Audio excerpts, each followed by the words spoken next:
pero yo no hice nada. Conchita, la guardia, cuidado que te viene a buscar.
Good evening and welcome to Latea Remoto.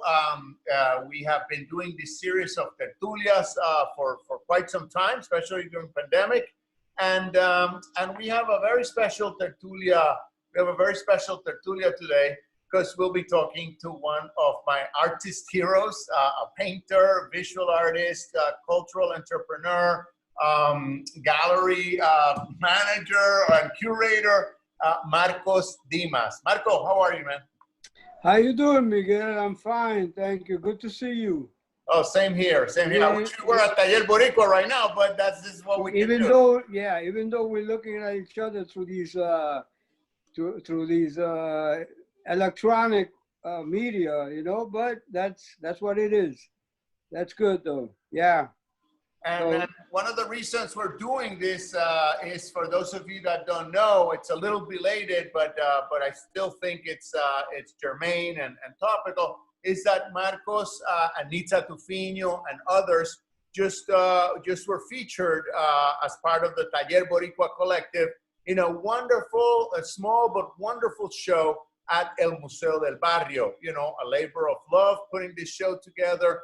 And also a family affair, because these two institutions have shared members, and people have gone back and forth throughout the years from its inception, from the inception of El Museo. So that's why we're having this tertulia, starting with Marcos.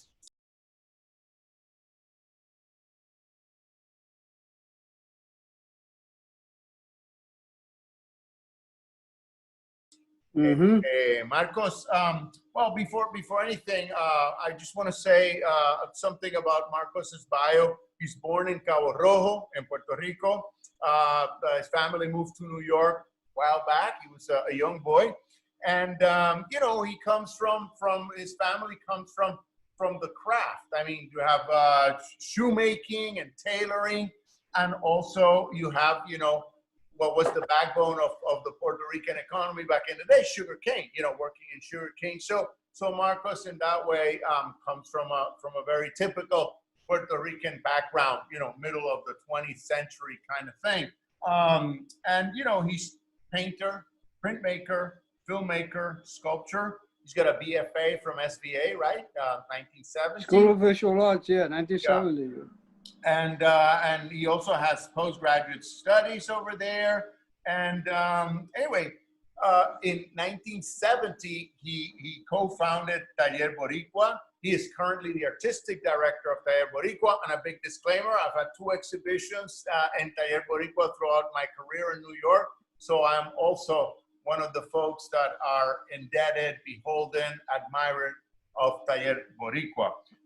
So basically, let's start with something broad from the past. Marcos, what experiences in your childhood motivated you to your artistic curiosity? Like what sort of got you into art first and foremost? Well, before we go on, I'd like to make a comment. I am the executive director of the Taller Boricua. Oh, not just the artistic, the executive. My bad. The executive director, yeah. Because the Taller Boricua came up, and it was the way it was, people achieved rank. Basically, it was to seniority, you know. So that's a long story, but anyway, that's just to clear that up, you know. But my involvement with the arts came as a child. I used to draw on the side of my house in Puerto Rico, in el campo, in la finca Borinquen, in Cobo Rojo, you know. And then in school, you know, as a child, I used to draw all the time, and the teachers noticed it, and they encouraged me to, you know, they loved my work and all that stuff. And then we moved to New York. I was up to the, I believe, the 2nd grade in Puerto Rico, and then we the farm that we were living in got sold because this whole turnover of the economy from agriculture into industrial, and a lot of the farms were being sold off. And my grandfather was el capataz de la finca Borinquen, you know, but everybody had to leave because they had sold the farm. So we packed up, we came to New York. We had family here, but relatively, we have family here since the 1917s, you know. When Puerto Rico became, when Puerto Ricans became citizens, part of my family already moved over here. And so when I got here, a lot of my cousins and stuff like that were so assimilated, they didn't even speak Spanish anymore. You know, they were born here in the 30s and the 40s and whatnot. By the time I got here in the 50s, they were completely assimilated, you know. But perhaps that was more unique to your, I mean, I know there's been Puerto Ricans here since the turn of the century, but I'm saying perhaps not so many people that moved due to Operation Bootstrap had the advantage of extended family already settled in New York, right? Was that different? Right. No, we had that advantage. Yeah, we had family that came over in the ships and docked in Brooklyn, and then they settled in Brooklyn, and then so my mother's cousin Emilia, she was here from like 1917, 1920 or something like that, you know. Okay. And a lot of her kids were born here. Most of the kids were born here, you know. So, and before that, during that time, the whole concept was the melting pot concept, where everybody was supposed to shed all their culture and become an American, you know. You know, in theory, but in practice that didn't work, because in schools you were being prejudiced against and all that stuff, you know. But Puerto Ricans, it's interesting because we maintain our culture, we maintain our language, and at home you were Puerto Rican. When you went out into the street, you were American, you know, and you hung out with the kids outside and whatever, but inside the house, everything, the culture was the same, the parties were the same, you had the music, you had the food, which we still do, you know, we still have the food and the music and the basic cultural anchors, you know. So So yeah, so that's so I came here. I started school, I think the third grade here in New York City, and from there on, that's been my development, you know. So the encouragement that you received in terms of your artistic aptitude and endeavors must have been mainly here stateside, right? When you arrived and you started showing your talents in school. Well, yeah, in elementary school, I got a scholarship to go learn art.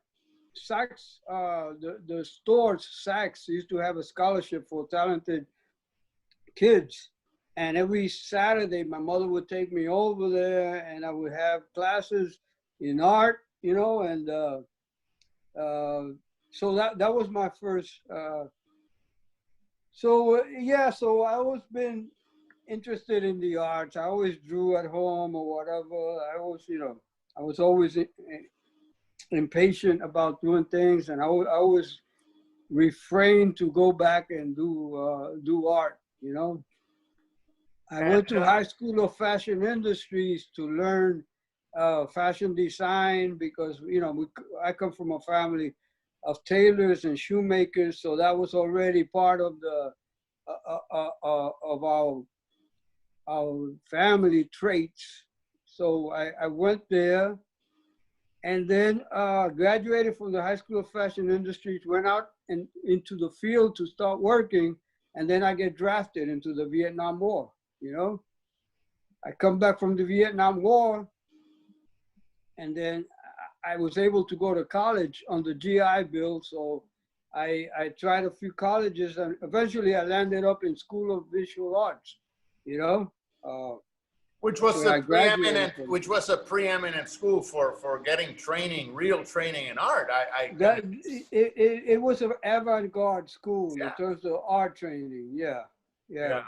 Well, listen, before we get ahead, because we have a lot to talk about, and we're already up to the Vietnam War. But before I get there, I want to plumb a little bit that initial stage. You know, I'm hearing about your mother taking you to Saks, you know, the High School of Art and Design. So I want the people that are listening, let's go back a little bit to that time. At that time, that high school years, you know, that are so exciting, where you're actually starting very preliminarily to, like, you know, who were your influences? We're talking about high school art and design. Who is Marcos Dimas looking at? Who has you hot and heavy in terms of what you're looking? Because you're in New York. I mean, you're in a big art capital, or the art capital back in the day of the world, you know. Well, the truth is, I at that point, I was focusing on fashion and fashion designing, fashion tailoring, and a trade. But I was influenced with the books I found at the library of the Surrealists. You know, the Surrealist movement influenced me eventually, primarily in my beginning education, art education, you know. So, but I wasn't thinking about art. I wasn't thinking about art. Art was just like a hobby, you know.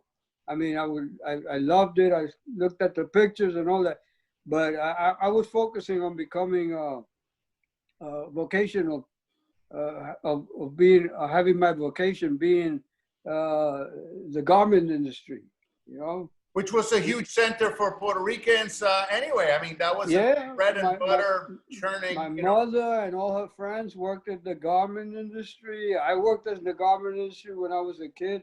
You know, some of my summer jobs, you know, and so you weren't looking at art as a vocation, you know. You were very practical about it, you know, coming from a working class background, you know. So, and what about the neighborhood? Because I'm like getting this downtown, because you're talking about School of Art and Design. You're talking about a little bit later on SVA. Where were you guys? Where were you guys residing? Your family, or those years when you're a high school student? Where are you guys living at? I grew up in the South Bronx. Big community, Puerto Rican community. And it was a Puerto Rican community. I went in there. I went first. My uncle gave us a room. That's when we came from Puerto Rico, and we all lived in one room. So we got an apartment. But we stayed in the South Bronx. What was interesting about the South Bronx, that was the cauldron, la cuna de la música latina, bro. You know, I mean, Eddie Palmieri was a few blocks down. Ray Barretto was another few blocks down. Manny Oquendo, all these people. They were our seniors. You know, we were like the juniors. They were our seniors. But they were all playing. They were all playing music, and they all started to develop all this what eventually became salsa. You know, and at those times it was mambo and cha-cha-cha. It was specifically Cuban-based music. Were there a lot of Cubans or some Cubans interfacing with your elders, with these musical prodigies that you mentioned as your elders? So, oh yeah, of course, because we had everything started in East Harlem. Right, Machito lived in East Harlem. Mario Bausa and those guys. Eddie Palmieri was born in East Harlem, Charlie Palmieri. But eventually everybody moved to the Bronx because the Bronx had bigger apartments. You know, it was a step up into socially, a social step up, from East Harlem to the Bronx. So everybody moved to the Bronx. So eventually even Machito moved to the Bronx. I mean, everybody went. And then we had clubs all over the place, so that was a very enriching experience to be part of that whole thing of the development of Latin music in New York City, which became something to look at, something, it was something to deal with actually, so anyway, so I grew up in the South Bronx. When I started going to school, in Manhattan. So that's when I started traveling into Manhattan, basically, Yeah. And tell me something, Marco, since, so I totally get the picture because as a matter of fact, as an educator, even today, I tell some of my students when I teach fine arts, like, get a plan B so you can paint and get a check so you can still continue to paint because it's a hard slap, Don't just think that you can just go into art and get away with it. So you're talking to me about this vocational impetus first that comes from your family, right? Like you got tailors, you got like the shoemakers, you got a tradition, the craft tradition. Yes, we had a craft tradition. You're looking into fabrics for your own, sense, given that was a big thing, employment for a lot of minorities, especially us Puerto Ricans. Now, and that the art is more like a hobby at this point. I mean, you don't seriously being an artist. Yes. That's not something one really that enters a middle class, aspiring middle class, whatever, working class background. But then, what about but then you have a rich Bronx neighborhood with all these musicians and sort of the cauldron of our salsa thing, of the Afro-Cuban, Afro-Puerto Rican thing coalescing into the New York sound, that wall that is the New York sound. So right. When does the self-awareness of the Puerto Rican roots, of our heritage, of this music that is when does that enter the artwork? Does it enter the artwork at this early age or not yet? Like, when does the Puerto Rican self-awareness start becoming an it in Marcos Dimas' over? No, not yet. It starts. I start the School of Visual Arts, and I start doing a lot of work related to the surrealism and pop art. I'm basically a pop artist by the time I graduate from school. But during that period, I was also involved with a lot of Puerto Rican artists. So if you ever see the exhibition that we had at the Brooklyn Museum in 1969 called Contemporary Puerto Rican Artists, the work I exhibit there is like it's like a surreal pop style, you know. I mean, you know, the hard edge, um, the artwork that looks like it wasn't made by humans and all that stuff. It was mechanical in a sense. You assimilated the mechanical look, you know, to as part of the pop art aesthetic, and so that was then. But then at the same time, I was becoming part of the Art Workers Coalition. And when I joined the Art Workers Coalition, along with my fellow Puerto Rican artists from School of Visual Arts, we meet Rafael Ortiz Montañez, or Rafael Montañez Ortiz. We used to call him Ralph Ortiz in those days, you know, so it was simple. But but everybody uses 2 or 3 names right now. So anyway, we met Ralph Ortiz, we met Tom Lloyd, we met a lot of the Puerto Rican and Afro New York artists that were in the Art Workers Coalition. And within the Art Workers Coalition, we did a lot of demonstrations against the Metropolitan Museum and then against the Museum of Modern Art, and we got to meet Rafael, who was also developing the idea, the concept of the Museo del Barrio, you know.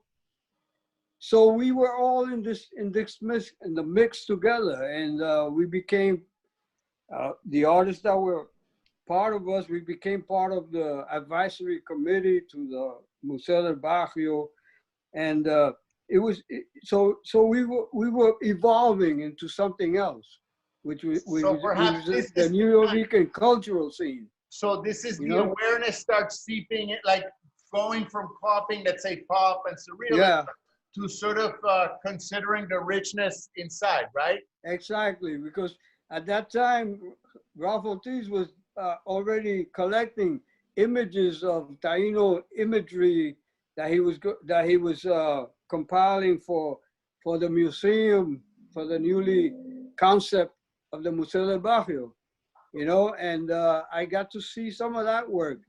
And then eventually, like,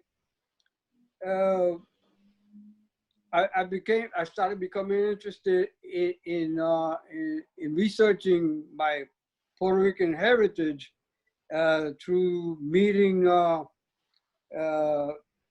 other artists and eventually coming into East Harlem and establishing the Taller Boricua, you know? Time out. Before we go further, because I wanted to go into the Taino imagery, which is so prescient, prevalent, and interesting in your work, the way you handle that. And I want to talk about that at length.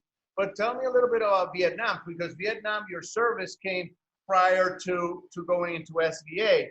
And I just wanted to touch base. How long were you in the service? I was over there overseas for I believe it was like 21 months. Okay, like 2 years. So you were 2 years out there. Not 2 years. No, actually, no. It was less than that. It was a bit less than that. Altogether, I was in the army about 21 months. Yeah. So what was that? I mean, so here we are talking about this Puerto Rican roots in the island, but also Puerto Rican roots in New York because of that part of the family that had been here for since the teens of the 20th century.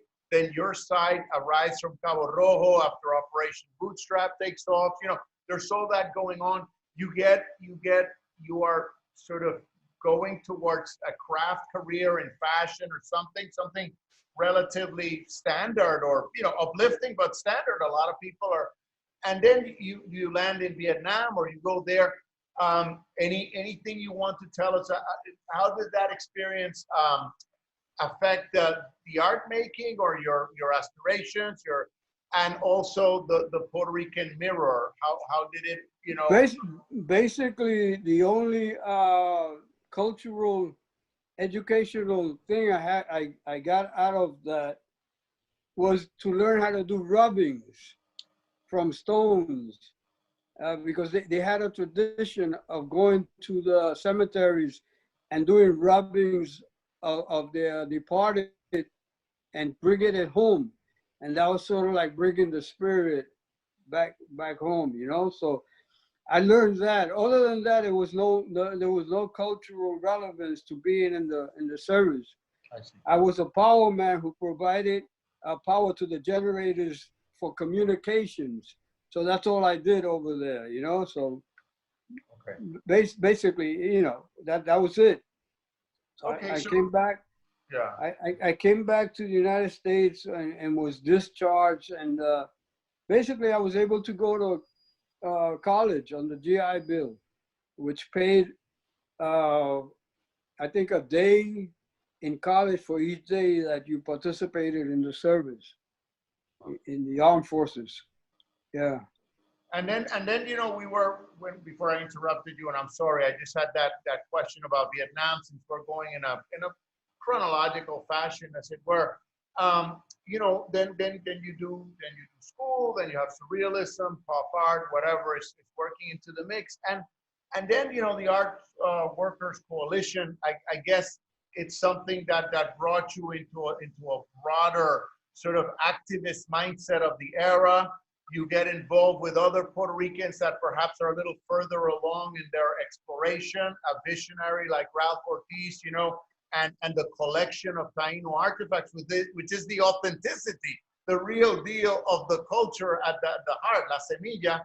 And you were telling me that exposure to those relics, to those artifacts, was something that affected you or influenced you. How did it go from the fascination? Wow, Ralph has this, you know, like objects, and he's thinking about a museum. How did it go into entering your own soul, or at least popping up that sort of aspect of you know, that dimension of your own being, and making it into the work? Because every decade there is Taino imagery in Marcos Dimas's work. So how did that happen from admiration, the objects, into the actual, I have the permission, I have the roots, I want to work with this imagery, with this stuff?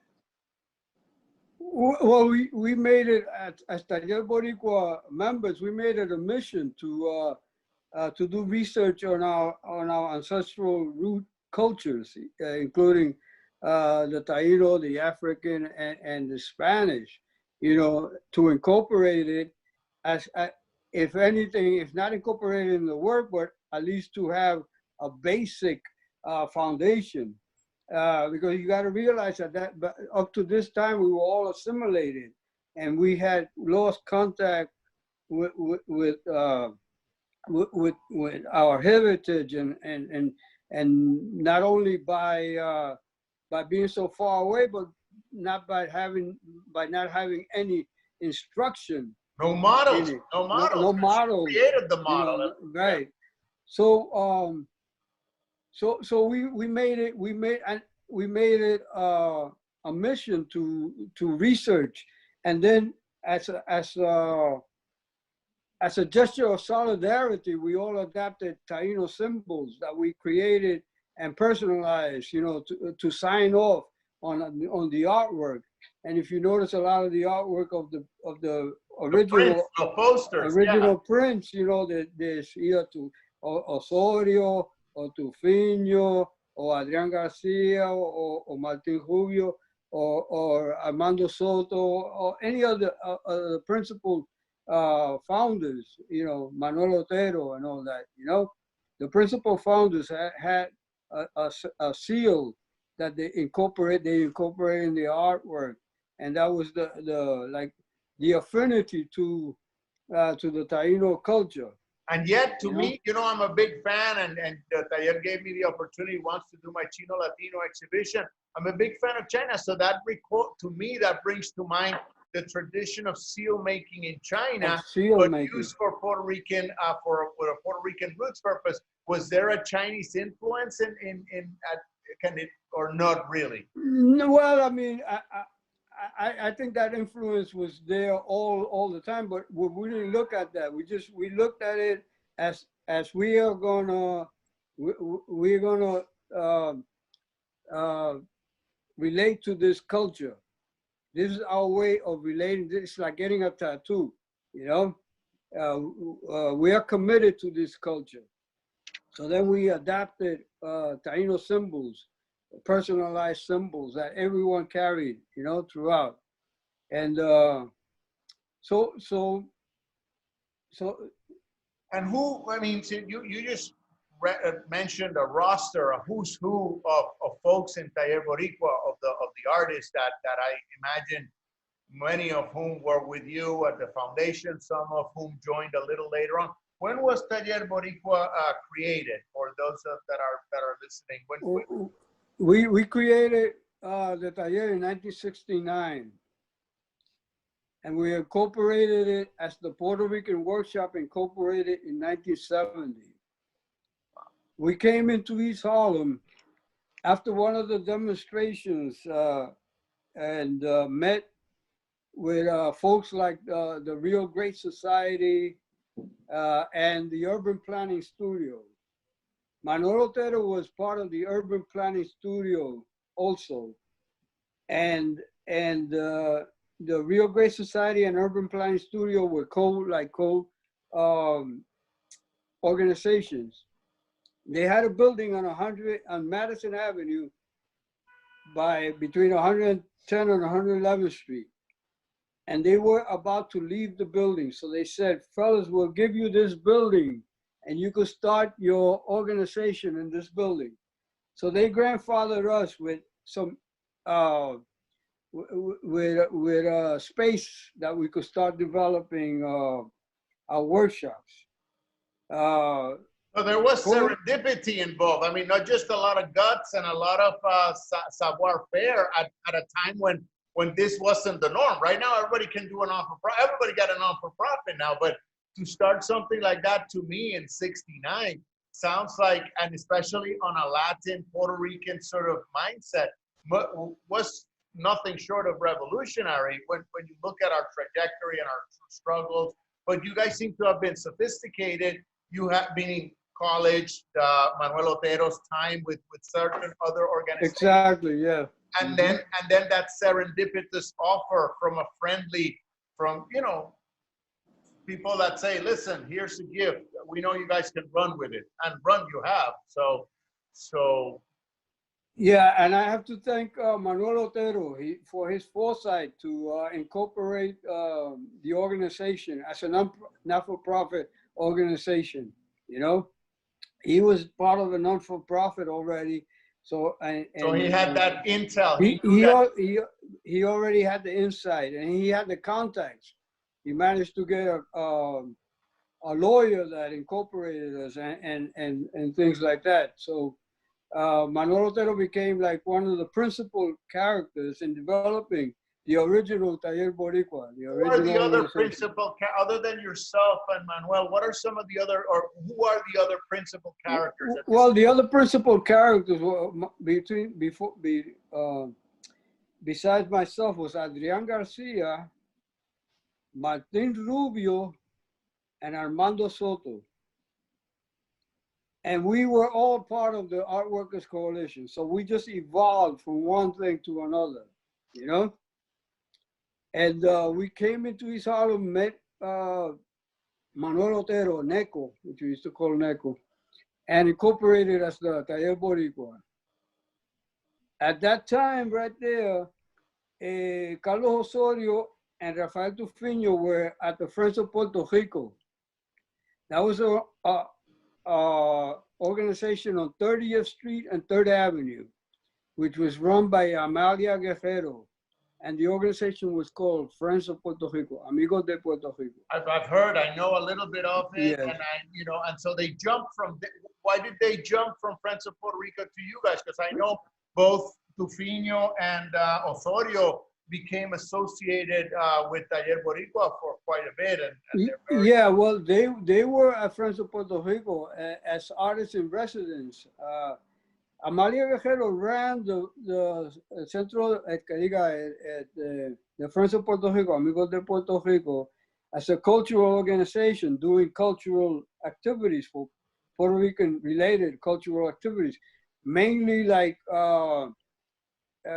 classical music and guitar lessons and that sort. But she also had Carlos Osorio there printing as part of the program a barter.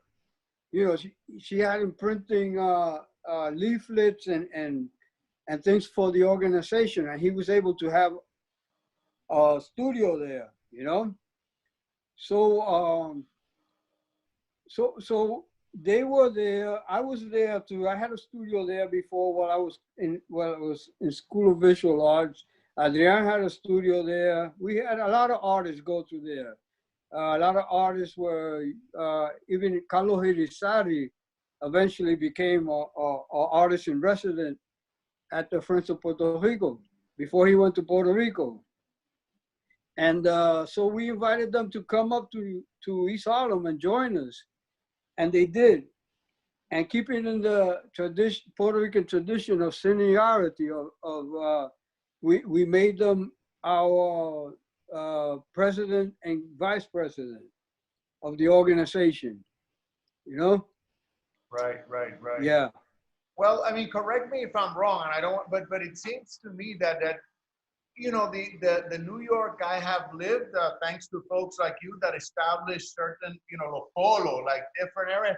It's been very excited. You would go to Taller Boricua. There's things at El Museo del Barrio. Later on, places like El Clemente Charas, El Clemente Sotovele. Like, it's a circuit. But it sounds to me then that this circuit has been going on for a long time, because you're talking to me about having studios in Friends of Puerto Rico in '69. Then you guys set up your own, you know, Taller Boricua. El museo is about to happen, or is happening right then and there too. So it sounds to me that maybe it hasn't changed so much. There's always been multiple sort of venues for the Puerto Rican creativity, ingenuity, and or at least since the late '60s that it's been a circuit like today, right? Yeah, I think after the late '60s, with the whole event of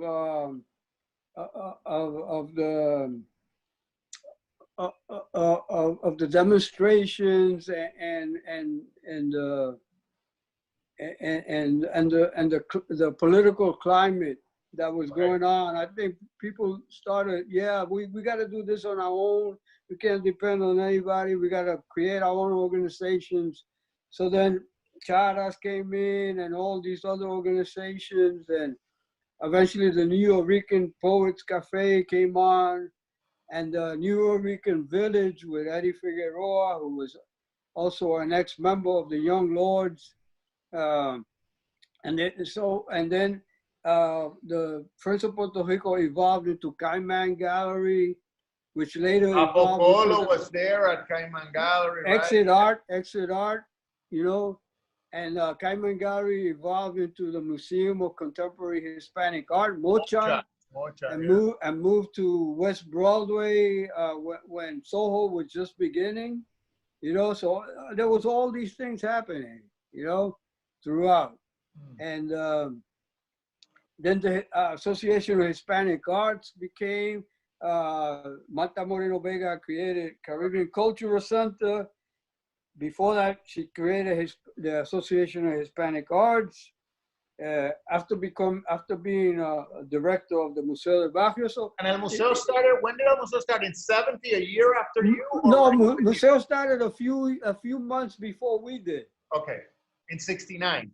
In '69, yeah, early '69. We started to like late 1969.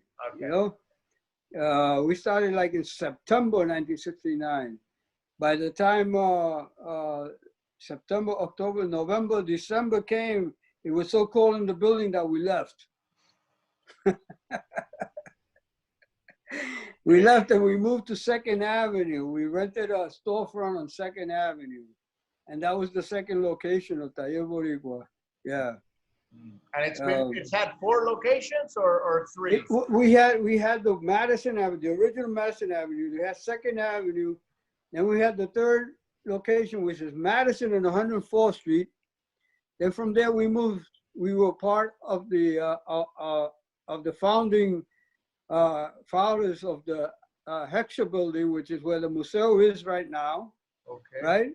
Okay. And then from there we moved to 106 to a building that we were renovating, and then from there to the Julia de Burgos. So six venues all counted, something like that. Six Right, venues. right. Wow. Yes. Well, that's real estate in New York. You got to keep moving, right? You got to keep moving, and not only that, during all these movements, we were also founding and collaborating with a lot of the organizations, that cultural organizations that were happening, and were coming up, you know, and so we also been involved not only with the art, also with the development of the cultural scene in New York City. Yeah. You know. No, absolutely. And I want to now segue. I mean, time is flying because there's so much information, and you've been making the history, and you are also reflecting on the history, all the while maintaining the rudder on the artwork, which which is a huge accomplishment to keep all these things. And so I want to bring it now to today. I want to, now that we have this historical context that we have addressed, I want to bring it to today on three fronts. I want to bring it today on Marcos Dimas's art today, the directions, the focus. You're an established artist going forward. I want to bring it today in terms of Taller Boricua and where is it going? And I want to bring it today in terms of this scene that we're talking about from Friends of Puerto Rico, the New Yorkers, the 70s. So I want to bring it on the three fronts. But let's start with Marco Dimas. Where is your work today? What are you most concerned about? What are you working with? And what are you hatching? What are you hatching right now? Well, like you mentioned before, I've used the Taino and the African influences in my work sort of as the ground level entry, to build on. So I'm basically, I've always been creative. So looking at my work now, with this pandemic, I've been doing like a lot of drawings. I've been doing like a lot of large scale drawings.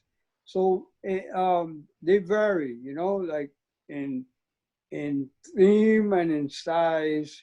And so I'm doing two things. I'm also at this moment, I'm also gathering a lot of the archives of the Taller Boricua, and I'm creating a timeline exhibition, which will be exhibited at the Taller with sort of like a continuation of what was at the Museo del Barrio.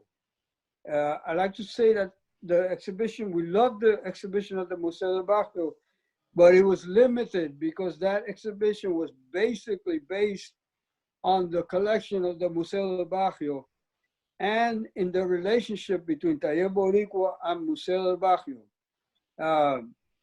which is fine. It's a great theme and all that, but the exhibition lacks in a lot of the history. Well, there's more to Taller Boricua than its relationship with El Barrio, of course. That exhibition covers 12 years, and the first 12 years of Taller Boricua, which was very influential and was the vehicle for creating a lot of the posters and the artwork of the development phase, and the relationship to the community, to the educational system, and to taking out exhibitions out to the community and displaying art in different locations throughout the city and throughout the tri-state area. So we went to Boston, we went to Philly, we went all over the place taking exhibitions of Puerto Rican art to Puerto Rican neighborhoods. That was part of our mission, which was using art as an educational tool, using art to educate the people about our history and promote art, Puerto Rican art, visual art, et cetera, et cetera. A lot of these communities never saw Puerto Rican art, you know, before. So, So you would say that at the Taller Boricua level, this timeline is right now one of the big, as executive director, that's one of the big shows or one of the big drives going forward with Taller Boricua. That's one of my missions right now. Yes, to finish that and create a timeline exhibit that could be incorporated into either the an archive somewhere or the Center for Puerto Rican Studies or something, or just to have it done, because it's already 51 years, going on 51 years. So it needs to be done already, you know? So that's what I'm focusing on. My art, I'm doing a lot of art. I'm just doing, and I can't explain to you my art because I'm from the old fashioned school where art speaks for itself. I don't need to talk for it. You got to look at it. Definitely, no, and You know, we shall. And we you shall. got to see it, you know, it's visual art, you know. Yeah, It's not about writing a book about it. It's about visual art, you know, see it, you know. Right. So anyway, so I'm creating a lot of art. I'm doing a series of portraits of the New Rican avant-garde, you know, which includes a lot of the usual suspects like Pedro Pietri, you know, Tato Laviera, you know, all the poets, my Sandy Maria Teves, the artists, you know, et cetera, you know. That's a side thing I'm working on right now, you know. And I still do my regular manifestations of creativeness, that I create whatever comes to mind and whatever comes in my soul and whatever my soul dictates for me to do, you know, and I do it, and that's it. And whether people like it or see it or not, that's it. It's done. Y pa' fuera, you know what I mean? Well, I respect a lot in your trajectory the fact that I find that you have been an activist. You have los galones aquí, and you have been involved and created something, like you said, bringing art to our Puerto Rican community that was not aware for, you know, and then you do that. But it seems to me that then that your art is also very free. Yeah, there is the Taino roots and our Afro Latin thing, but it seems that you create not so much from a political thing, but from an aesthetic. And then if it coincides with the political, so be it. But Right. there doesn't seem to be an agenda a priori. You know, you just work from inspiration, like from. Exactly. Yes. Yeah, I don't gear myself to the politics, or I let it flow. I did do political art with all the posters that I did, because those were dedicated works. They were dedicated to Pedro Luis Campos, dedicated to Lolita Lebrón, they were dedicated to Betance, they were dedicated to whatever it was, but that was dedicated to. Yeah, but it's almost like those are the rules of that game. You set up in that game, and it's a political poster. So no, hey, you got to be exactly, and the object was to reach the masses, right. Not so much to be in an exhibition in a gallery, but we would print like 100, 200, 300 posters, plaster the walls with the posters, take them out to the colleges, sell them for nickels and dimes, and just, you know, like just for the masses. You know, that was work for the masses.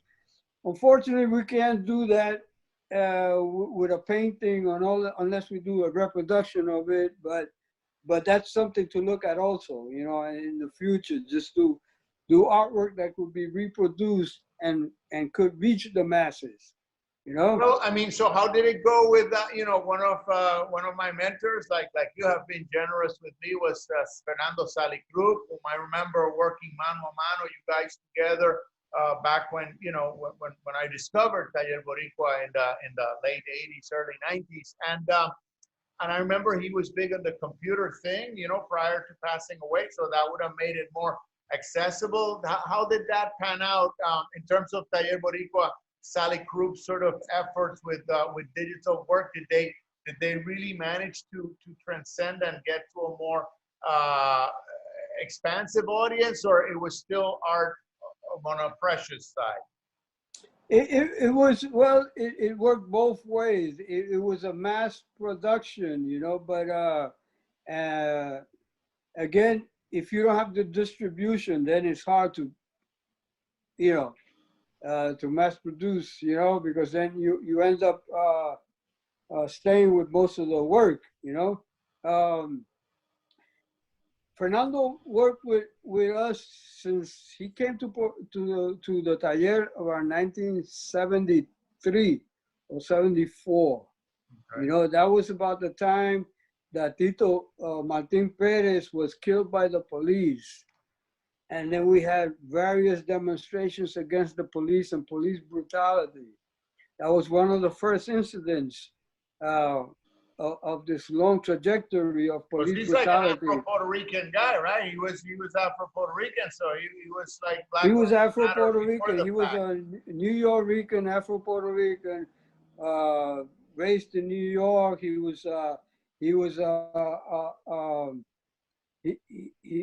served in the United States Navy. He went through the whole thing, you know, the school system. You know, he paid his dues to be an American, and he was killed because of the racial the racial tension that's always been present in this country. You know, we step out of line and we get hit. You know, so you got to walk the narrow line, or else you get hit. But Tito was defiant against the system, and that led to his death. You know, so Fernando Salicru came in about that time, and he maintained a position at the Taller till he died. Yes. And he created a lot of beautiful artwork, beautiful paintings, and beautiful drawings. And eventually he became enamored with the computer, and he started.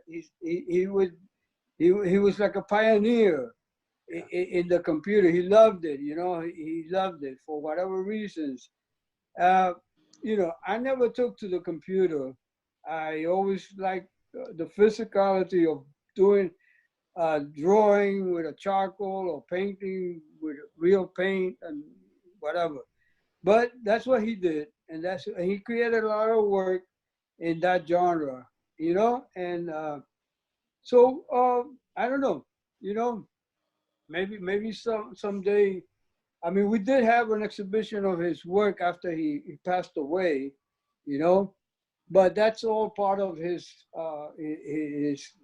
family's you know, holdings. So somebody would have to go and deal with that. It's a different thing. When you die, you have all this artwork, and then what happens? Either your family throws it out, or they put it in some storage or whatever, you know, and then nobody. Or the Center for Puerto Rican Studies and the archive, or you know, there's a couple of places, the Smithsonian. Some people have some interest, right? If you start thinking that way, because we all have to start thinking that way. Yeah. What's going to happen with our work when we go? Mm-hmm. You know? Yeah. Well, you have a remarkable, one of my favorite pieces ever, and it's luckily it made its way to the Museo del Barrio show, even though I don't believe it's part of the Museo del Barrio show, is that bust of that woman, that large-scale painting of yours. No, that belongs to the Smithsonian. Right.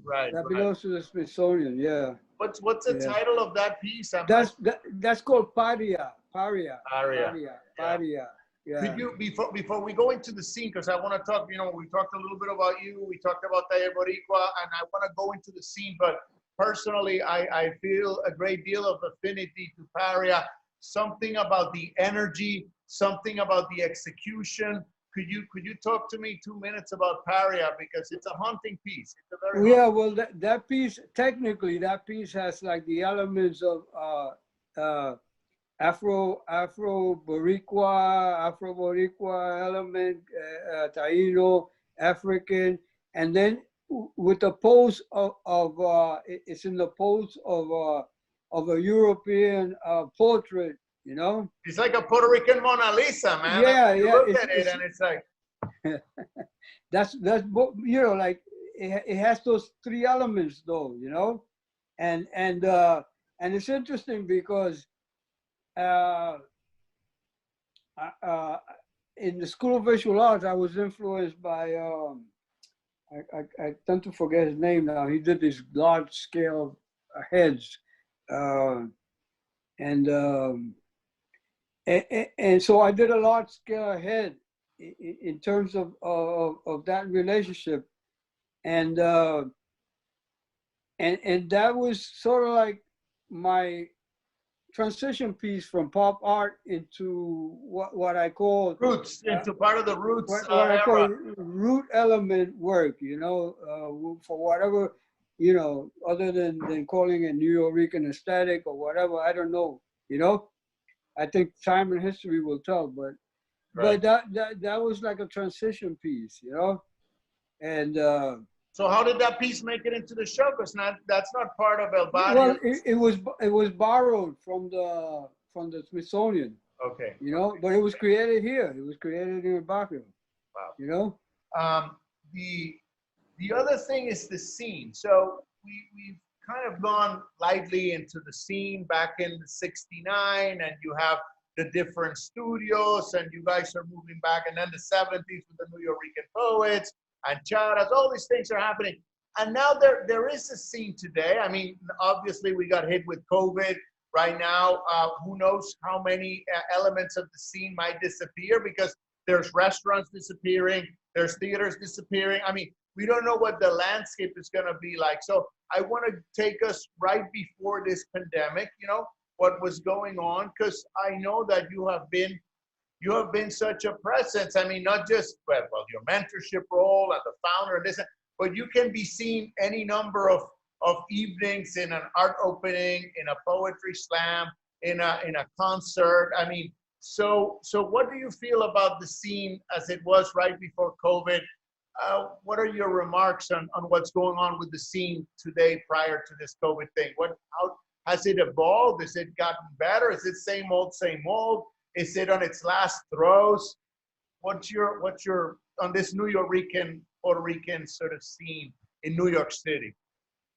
Yeah, well, prior to this, to the March thing, we opened an exhibition at the Taller of printmakers from our printmaking workshop, and that was exhibited for about a week, and then we closed, and then it was closed, and everything else is closed ever since. So we managed to create a web presence. We're going towards creating a web presence, and that would probably mean we will.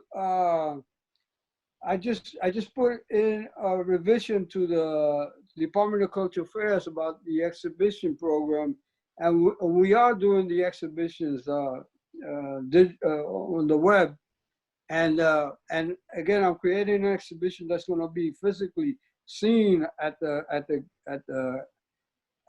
galleries, at the Taller Boricua, at the Julio de Burgos Culture Center. But I think it's interesting. I don't know when we're gonna get out of this, but we should. I'm thinking about going into production, doing actual production pieces, production programs, where we show some of our archives, have online Zoom talks or whatever, because I think that's basically that's where we could go right now, you know, and maybe they'll develop a wing or to do productions, to do actual, in lack of a better word, like programming, TV programming, Zoom programming, whatever it's going to be, you know. Mm-hmm. And so that's where I see it going for the meantime.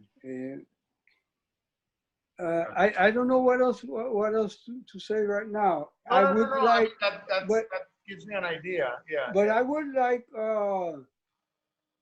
what I would like is for some, including yourself, and some of we've since 1970, let's say about 1975, we started doing exhibitions, and we've exhibited quite a number of artists who have gone on to become famous or semi-famous or whatever, and some not, whatever. But we have featured a lot of the artists. I would like some of those artists to come back and have a relationship with the Taller Boricua once more and contribute to the Taller Boricua. And maybe even by, I would say off the top of my head, creating a limited edition print at our print shop. And then doing that print with a limited edition that could be sold as a fine art product, but then also create a good reproduction of the print, and then like an inexpensive Giggly or Glisley print or something like that. Yeah. Right, to distribute that to the masses, Yeah. with an affordable price, you know, because that's our market. We have to develop our market again, because our market in the formal gallery circuit, it's like lax, you know. I mean, and even if you get an exhibition 1 year, you know, and then 2 years later you get another exhibition, it's not enough to sustain you as an artist. You gotta keep producing. You gotta keep generating income. So you know, and maybe create a limited edition portfolio of 5, 10, 15 artists, which could be, you know, generate top dollar, but then create a mass edition. A mass edition, yeah, that could be put online and could be purchased for $10, $20, $40, $100, whatever it may be, you know. Well, talk to me about the print shop, though. I mean, I think I met Nita Tufino at the print shop not too long ago, or before pandemic. Somebody was visiting from Puerto Rico, I don't remember, and I was able to go. You have a facility outside of the 106 building where I saw there was some kind of printing going on, right? Or what's yeah, we have 3 presses to do intaglio etching. Well, we don't do etching, but we do intaglio and woodcuts and linoleum prints right now, you know, and it's available for printing, you know. Of course, you know, with this pandemic, you have to go along with the restrictions, but yeah, but and let me ask you something. I don't mean to sound disrespectful, but y la serigrafía, how come the greatest Puerto Rican sort of associated thing where you have created such beauties, both political in the political realm as in your personal aesthetic realm, how come there is no silk screen on that workshop right now? That's true, because we managed to get a grant to get the presses, and that's what led us to there was a grant submission for printing presses, and we managed to get, and so they paid half and we paid half of the cost of the printing presses.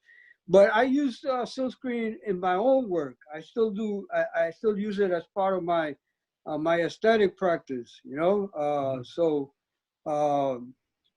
I don't do additions anymore, but I use it as a painting technique, you know. But that could be worked out again, you know, space, you know, equipment and all that stuff, you know. It's easier to say it than to do it, you know, in the final analysis, you know. So. Well, and before we, I mean, and excuse me, and we were so fortunate enough also to have some good printers, especially Hernández, ¿cómo se llama él? Que me olvida el nombre ahora. Gilbert Hernández, who was a fantastic I like printer. the one with the cans in the park, him and his girlfriend or his wife. And that was Marta Moreno. That was Marta Moreno Vega. That's my favorite Gilbert Hernandez print. What a print, man. What a print. I spilled the beans on them, you know. There were a couple one time. I don't know if she's gonna like that, but that's the truth. The truth is the truth, you know. I'm a stickler for the truth. I don't care, you know. Well, and you've seen a lot of truths because you've been anchoring the scene for a long, long time. So this is you must know a lot of truth. Yeah. You know. Gilbert came, and he became the director of the printmaking workshop for a long time. We produced a lot of work with him. We also produced with the Center for Puerto Rican Studies el Portafolio Proletario, which is amazing, and it's part of El Museo del Barrio show. It's right there. It's part of the exhibition right now, yeah. And that was with the Centro de Estudio Puertorriqueño, with Manuel Otero, who was then working with the Centro de Estudio Puertorriqueño, you know. And you see, what happened was, when we were at the 2nd Avenue, at the Malta Moreno Vega, because Ralph Ortiz was fired because his ideas were too radical for the school system. So they hired Malta Moreno Vega as the director of the Museo del Barrio. And she walks into the Taller Boricua one day asking for help. Fellas, I need help. I'm the new director of the Museo del Barrio. I need help making the workshops and all that, you know. So at that time, we were in a revolutionary spirit. We said how people could go there and help you out. So Manuel Otero, Sammy Tanco, the pianero who was with us at that time, he was the music wing of Taller Boricua then. Manuel Otero, Sammy Tanco, Adrian Garcia, and Nisa Tufino leave el Taller Boricua and go to establish the Museo del Barrio, okay? They went and established the Museo del Barrio and worked there and developed workshops, educational tools, and a whole bunch of things that got the museo started, restarted again as an organization, you know? So. Well, I know because I started my career as an educator, and I still teach at the college level. Whatever, I started at El Museo del Barrio thanks to Maria Dominguez, who trained teaching kids, and you know, like that. What you did a studio in a school and El Museo del Barrio, and that's how you. And still today, I think there's a bunch of docents and people that are cutting their teeth at El Museo. So what you guys started is an ongoing thing, you know. Mm-hmm. But I wanted to ask you something else, and you know, it's incredible when you have a conversation with some of these tertulias, the time just goes, and it's like, wow, an hour just went by, and we could spend another 4 just going on this, but we must keep it to an hour, so people, lo poco gusta y lo mucho enfada, so people keep joining us, and I just wanted to ask you as executive director also, I want to land in a somewhat positive note. You came of age in a way with the activism. You challenged the system. You got a lot of things out of those challenges, things that are still giving today, like Taller Boricua, El Museo del Barrio, so on and so forth. And but still, you must have some backers who of the official culture who has stood by El Taller Boricua throughout this whole, like, it could be whether it be an individual, whether it's like city agencies, who has been a friend to Taller throughout this tumultuous, you know, 50-year history or whatever, like who have been some notable, you know, supporters of this epic? Well, in terms of funding, we've been funded by the State Council on the Arts and the Department of Cultural Affairs, primarily. Okay. Everything else we've had to reinvent all the wheels to maintain ourselves going. We've had programs where we taught kids how to do mural painting. We taught kids how to do this. We worked in the schools. I had a program in the schools for about 14 years, funded by the Department of Education and United Way, where I would bring artists to do work in the school. So, I mean, we went from program to program to survive. You know, there was no actual thing.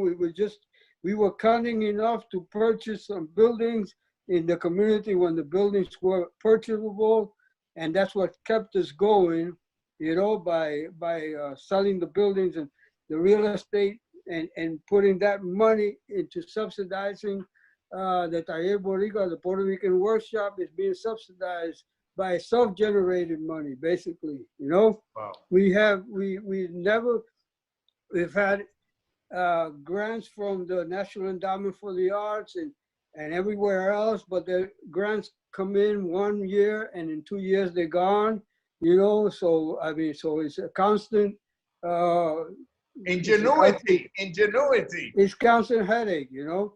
What I would like to say is, though, in relation to our advocacy, back in 1969, 70, the State Council for the Arts was just barely like a year or two old.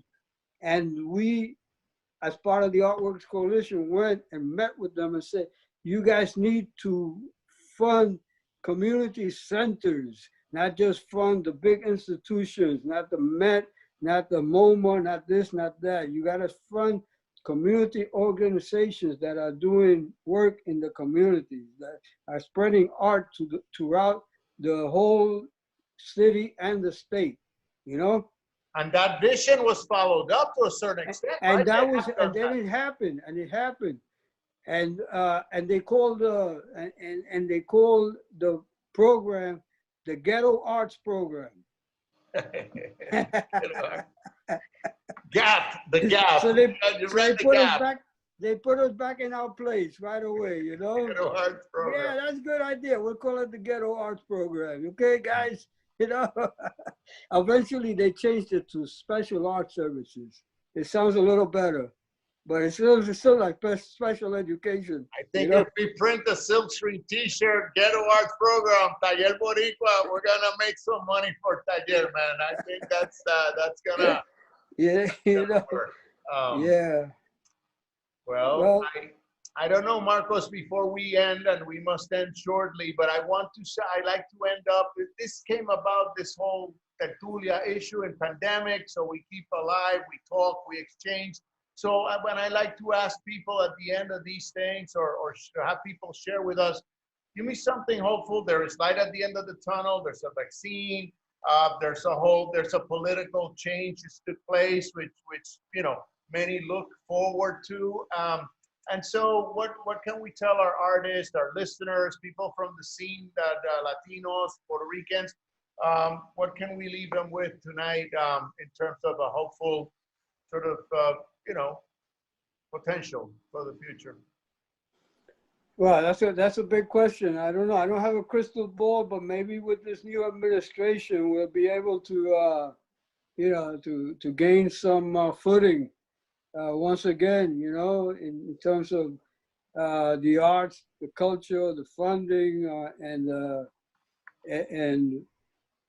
I don't know, but other than that, I think we for now we're going into a virtual arena where we'll be promoting education, promoting arts, sharing programs. We have a whole program scheduled because remember, I was part of the Realidades initiative also, where we created the first Puerto Rican public service program on WNET, and we ran that for a good about 8 years, you know, so there was a lot of programming. I did an exhibition also on Realidades Remembered, which I played.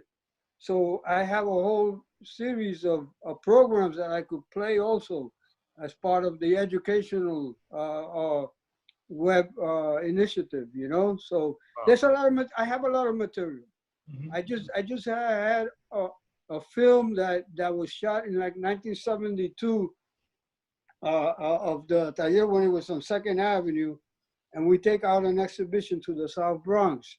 And that film just debuted a few days before the closing of the Museo del Barrio, and that would be available. I think it is available online right now. You know, so that film, that's a jewel basically. I had that footage laying around for years. Eventually, I got back to it and produced it and had Willie Correa from New Muse Gallery do the editing, and and that's out there, you know. I also did another program for WNET on Puerto Rican painters in the arts here, you know, which is also available, you know. It's on the web. It's on, you know, YouTube, I believe it is. Yeah. Well, I'd like to invite you for another occasion later on at your discretion, where perhaps we could do another brief program where snippets of some of these video productions and these film productions can be featured in Latea. Oh yeah. Now, yeah. For I now, think we should.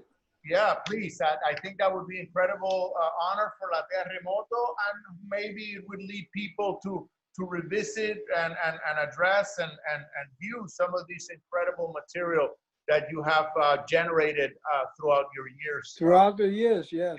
Yeah. Mm-hmm. But anyway, it's time to bid our farewell to everyone. And after my initial mishap, and my apologies, we are here with the co-founder and executive director. I call him artistic director, but obviously he's been executive, artistic, and printing, and everything else. And I've been everything. I've been everything. You know? So no disrespect meant, but thank you, Marco Dimas. I am deeply honored by having the chance to talk with you online. If we didn't have it, we would invent it. Right. You know, and that's the way we survived all these years. You know. Yeah. Anyway, good evening, and once again, thank you, Marcos. Good night.